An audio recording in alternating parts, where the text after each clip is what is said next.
जैसे आप बोलते हैं कि खुद को खुश रखना बहुत मुश्किल है, मतलब कई बार सर नेगेटिविटी इतनी आ जाती है, बहुत प्रॉब्लम्स हो जाती है कि हम अपने आप को ना खुश नहीं रख पाते, मतलब एक टाइम के बाद थोड़ी प्रॉब्लम्स, जैसे आपको देखते हैं, हम आपकी वीडियोस को देखते हैं, आप खुश बहुत रहते हैं, मतलब बहुत मोटिवेट करते हैं।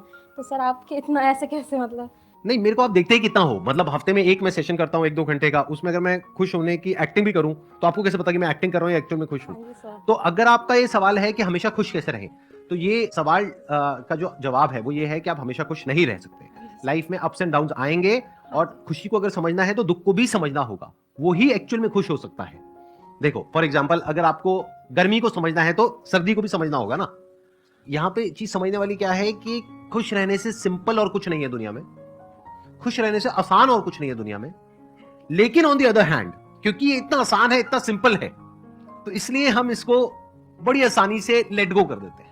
क्योंकि जैसे ही मैं आपको बताऊंगा खुश कैसे रहते हैं, आप कहोगे अच्छा बस इतना ही है। क्योंकि एक्चुअल में खुश रहना इतना आसान है, इतना सिंपल है कि वो हम कभी समझते ही नहीं है। तो जो सबसे आसान चीजें होती हैं, जो सबसे सिंपल चीजें होती हैं, उसकी हम कभी प्रैक्टिस नहीं करते हैं। हम कोई कॉम्प्लिकेटेड आंसर ढूंढते रहते हैं, और ऐसा लगता है कि पता नहीं क्या हो जाएगा उससे, और इस चक्कर में हम भटक जाते हैं। जैसे फॉर एग्जाम्पल, अभी हम सब सांस ले रहे हैं, कितना इंपॉर्टेंट है हमारे लिए? बहुत इंपॉर्टेंट है। कभी इसके बारे में सोचते हो? कभी भी सोचते हो? नहीं सोचते। कितनी बड़ी चीज है, उसके बारे में हम नहीं सोचते। लेकिन अगर सांस ना आए तो सिर्फ उसी के बारे में सोचते हो। हाँ जी हाँ जी। तो क्या कुछ ऐसा हो सकता है कि जब आप सांस ले रहे हो तब नहीं, जब सांस नहीं आ रही है, जब सांस ले रहे हो तो उसकी इंपॉर्टेंस को देख सको? इसको खुशी बोलते हैं, इसको ग्रेटिट्यूड बोलते हैं, इसको बोलते हैं जो है उसको देख लेना। आपको एक शॉर्टकट बताऊं आप लोगों को खुश होने का, अभी खुश हो जाओगे सारे के सारे, पागल हो जाओगे, झूमने लग जाओगे, नाचोगे, कूदोगे, कपड़े अपने फाड़ लोगे अपने, मतलब हैं, साथ वाले के बाल बाल नोच दोगे। एक बार माइक दे दो, मैं आपको बताता हूं, देखना अभी खुश हो जाओगे 1 मिनट के अंदर अंदर। देखो, आंख बंद करो सारे के सारे। अब इमेजिन करो कि आपके पास में जो भी कुछ है, जो आपको बहुत प्यारा है, हो सकता है आपके पेरेंट्स हो सकता है कुछ लोग हो, भाई बहन हो, कुछ फ्रेंड्स हो, कुछ चीजें हो, एक घर है, चाहे किराए का है चाहे अपना है, तीनों टाइम का खाना मिल रहा है, बहुत कुछ है आपके पास में। इमेजिन करो कि कल सुबह आप उठते हो और वो सब गायब, सब गया।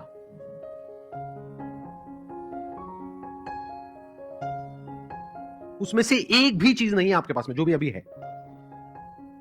कोई इंसान नहीं है, सब गए। अब आप रो रहे हो, चीख रहे हो, चिल्ला रहे हो, भगवान से मांग रहे हो कि हे भगवान, जो भी मुझसे छिन गया है वो मुझे वापस कर दे। और भगवान ने आपकी सुन ली और आपको सब कुछ वापस कर दिया। आप खोल सकते हो। कैसा फील हो रहा है? अब लगा कि आपके पास में क्या है।